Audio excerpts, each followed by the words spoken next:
16 heats, 2 semifinals, and a grand final, we'll be seeing 96 robots competing head-to-head, nose-to-nose, and medal-to-medal for the ultimate title, Robot Wars Grand Champion.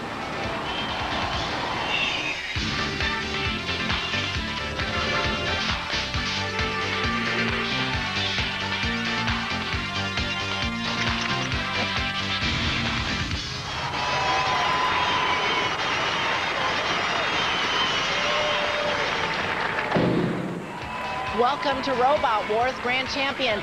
16 battles of head-to-head competition just to get to the final playoffs and the chance to be named the champion. Hello, everyone. I'm your host, Joni, and this tournament is just getting underway. Last year, Chaos 2 demolished all the challengers on the way to the top, but 5 of the world's most powerful fighting robots are dead set on ending his reign. Let's get down to the arena and kick it off.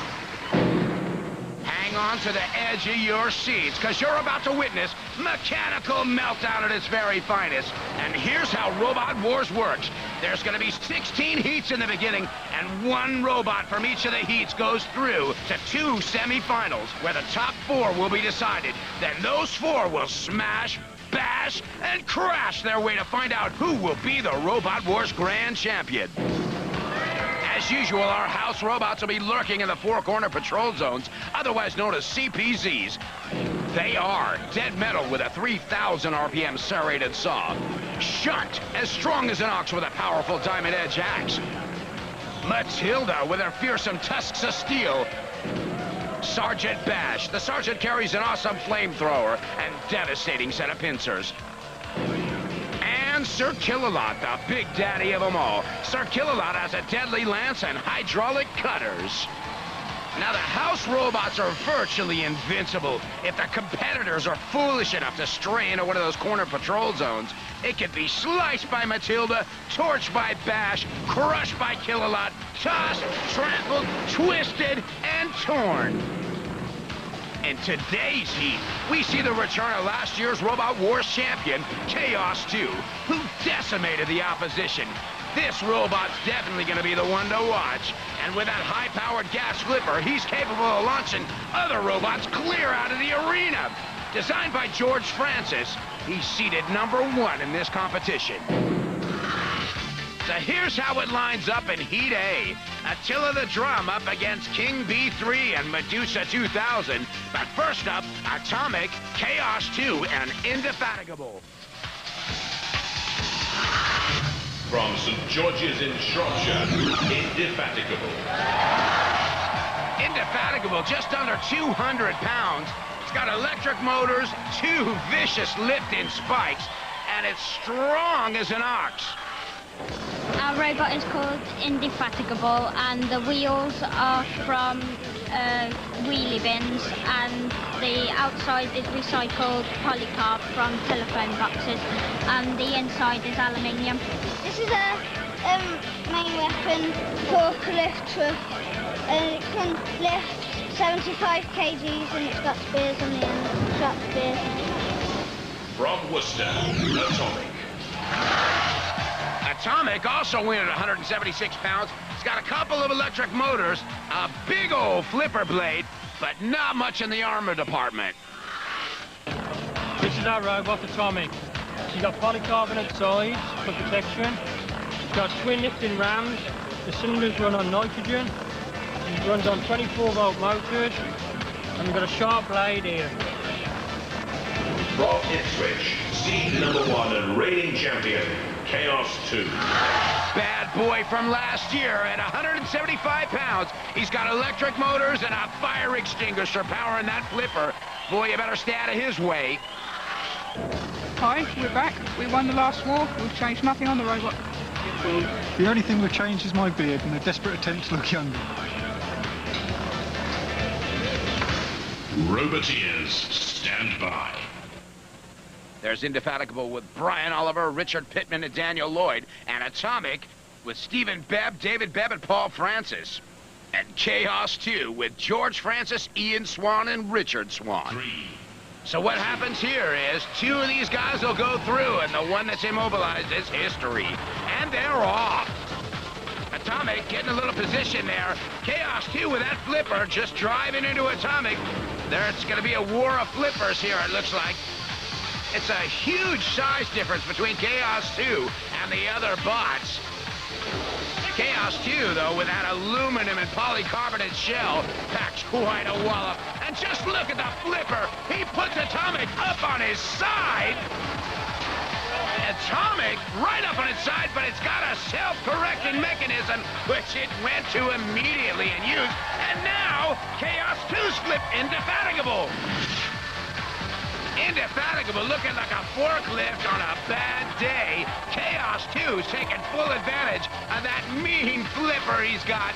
And he's put, oh my, he's just tipping everybody over. Now, there's no question in my mind why Chaos 2 is the winner of last year's series. Right into the camera. Well, he's not going to bother with Indefatigable right now because he knows Indefatigable doesn't have a righting mechanism. Look at that. Atomic taking a beating. And there's Bash with a flamethrower in the background. Lighten up Indefatigable.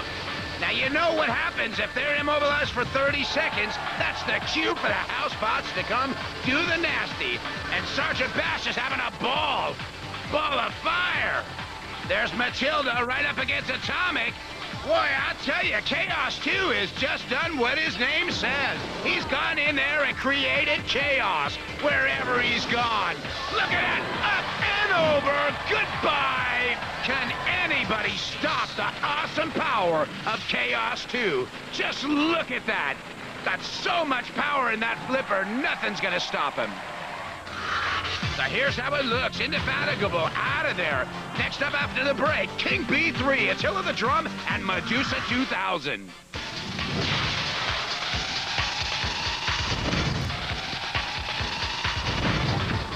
So far on Robot Wars, Chaos 2 reigns supreme with that awesome flipping power. He put Indefatigable out of commission, and then he went after Atomic, who tried to fight him off and just hung on by the skin of his flipper. Then the mighty flipper of Chaos 2 launched Indefatigable out of the arena. So Chaos 2 and Atomic go through, but next up, King B3, Attila the Drum against Medusa 2000. And let's take a closer look at these three. There's Attila the Drum. Attila the Drum's in at 164 pounds. He's got mace and a pickaxe, and when that baby gets spinning, you don't want to be anywhere near it. Hi, we're Team Battlebot. I'm Team Captain Bernie. This is Aisha and this is Tony, and here's our robot, Attila the Drum. Our main weapon is a mace with sharpened edges, and we have a secondary weapon which is an axe. Inside the shell, we have floating electrics. Underneath, there are two 20-volt batteries, 24-volt batteries. We have fluff and the tassel to burn and die. That's about it. From Hornchurch, seed number 17, King B3. King B3, the lowrider of this round, in at 170 pounds.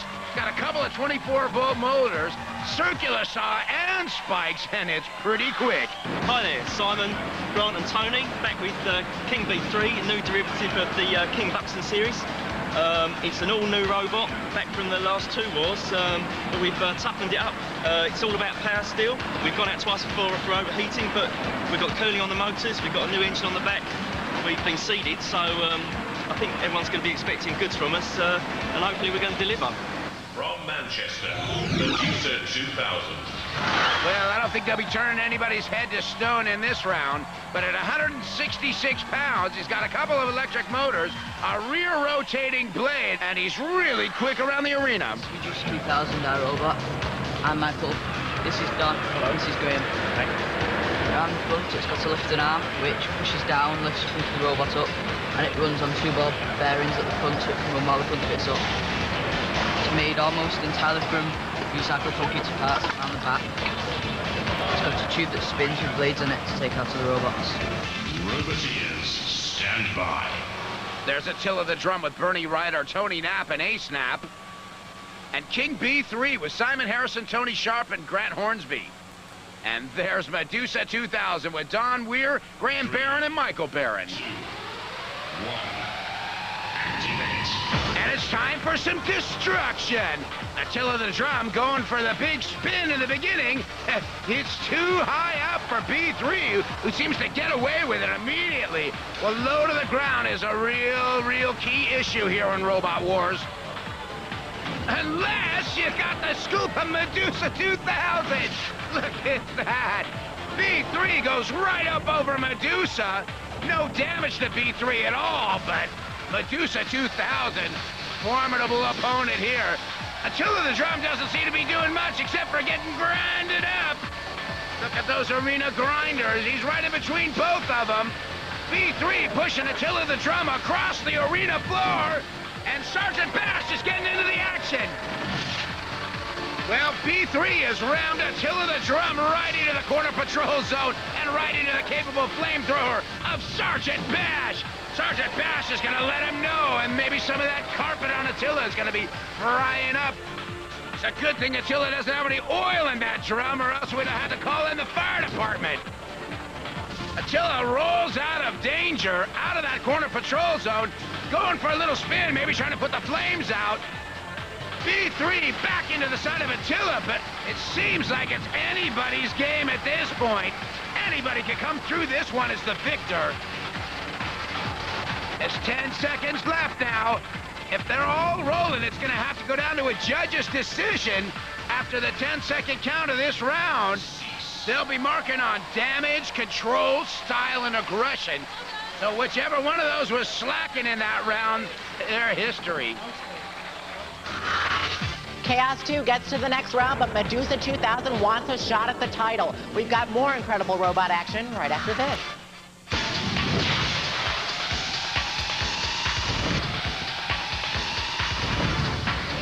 So far, we've seen Chaos 2 and Atomic launch Indefatigable out of the competition.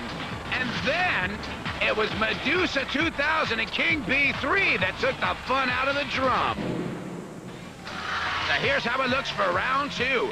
King B3 up against Atomic, but first up, Chaos 2 and Medusa 2000. Roboteers, stand by. Well, there's Medusa 2000 and the Medusa boys. There's Chaos 2 with George Francis and team. 3, 2, 1, activate. And here they go. How will Medusa 2000 stand up against the awesome power of Chaos 2? Chaos 2 goes for a head-on. Boy, you don't want to get near that flipper. Medusa's upside down, which shouldn't be too much of a problem for Medusa 2000 because the wheels are going to run on the ground either way. But, oh, Chaos 2 trying to send Medusa 2000 out of the ballpark. Oh, he got saved by the wall that time. Chaos 2 has got so much power with that flipper, it's hard to believe anybody's going to give him any competition. But Medusa back on his wheels again. Medusa needs a weapon or something, maybe a reprieve. Medusa 2000 now gets pushed into the corner patrol zone where Dead Metal is waiting to do some damage. And Medusa 2000 better get out of there, and he got out of there in a hurry. Yeah, out of the fire into the frying pan. He's right into Sergeant Bash now. And look, Bash has got his pinchers right into the wheel of Medusa 2000. Shunt's getting in on the action. The axe is coming down. It's not looking good for Medusa. Shunt and Sergeant Bash push Medusa 2000 onto the flipper. It could be airtime for old Medusa 2000. Well, not much air, but it flipped him back on his wheels, gave him the reprieve he was looking for. But I don't think he dreamed of this. Dead Metal now going to do some munching on Medusa. The audience is going, pit, pit, pit. Give me some pit, baby. And Sir Kill-A-Lot's going to oblige him, I think. Could be the end of the road for Medusa 2000. Yep, it's the pit. Which means Chaos 2 goes through. Next up, King B3 and Atomic. Roboteers, stand by. Well, these guys ought to be a little more evenly matched than that last round. There's King B3.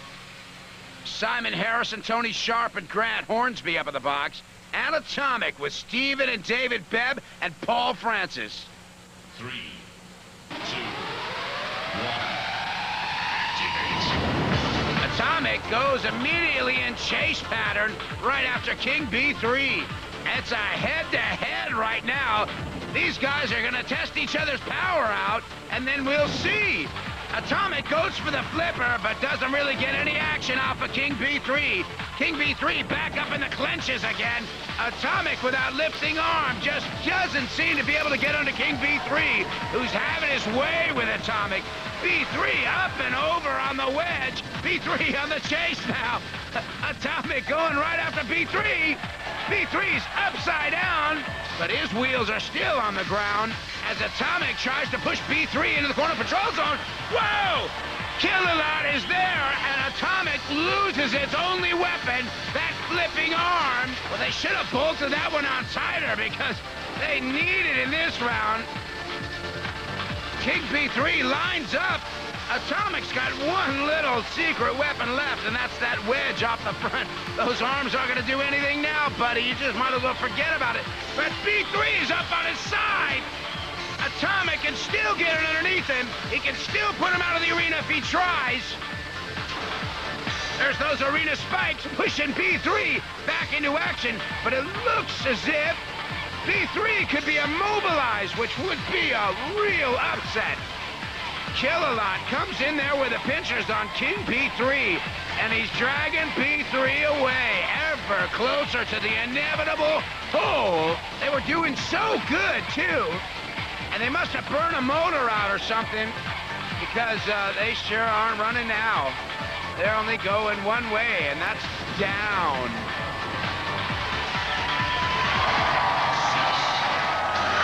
Well, there it is. King B3 is out of there. Will it be Chaos 2 or Atomic? Find out in our final battle next.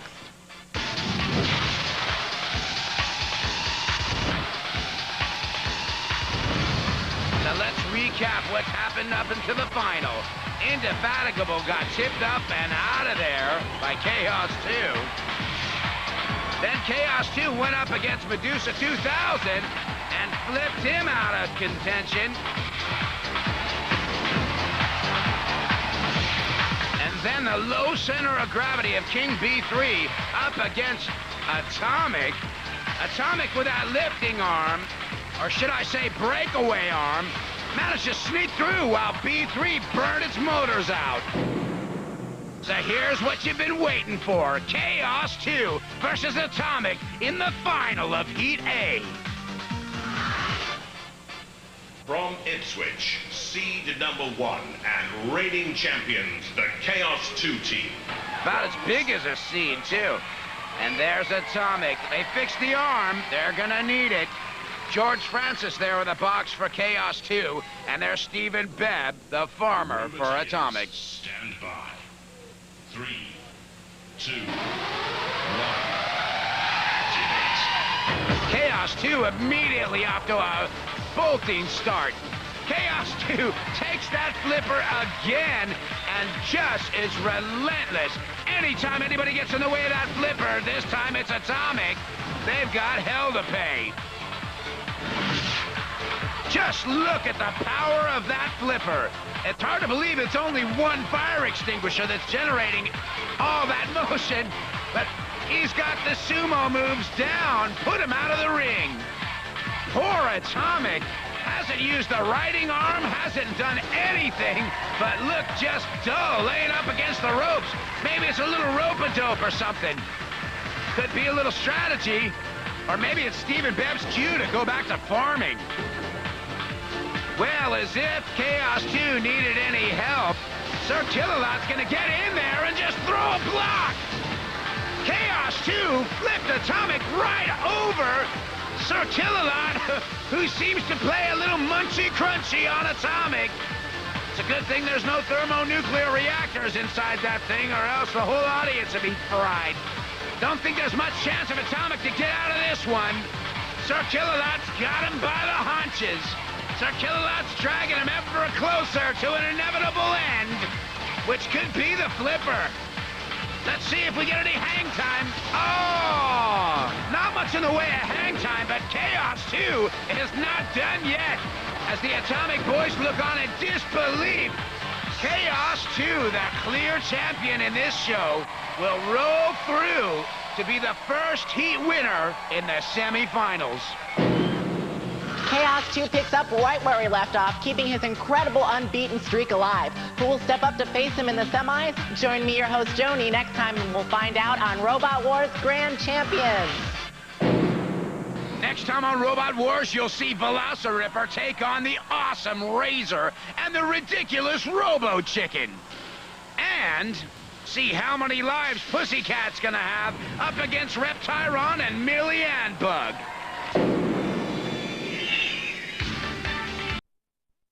So you would have seen Indefatigable get torched and deflated. Medusa 2000 got the pick. King B3 saw the wrong side of Kilowatt. But Atomic took the worst bashing, mashing, slashing, and crashing before it went to Flip City.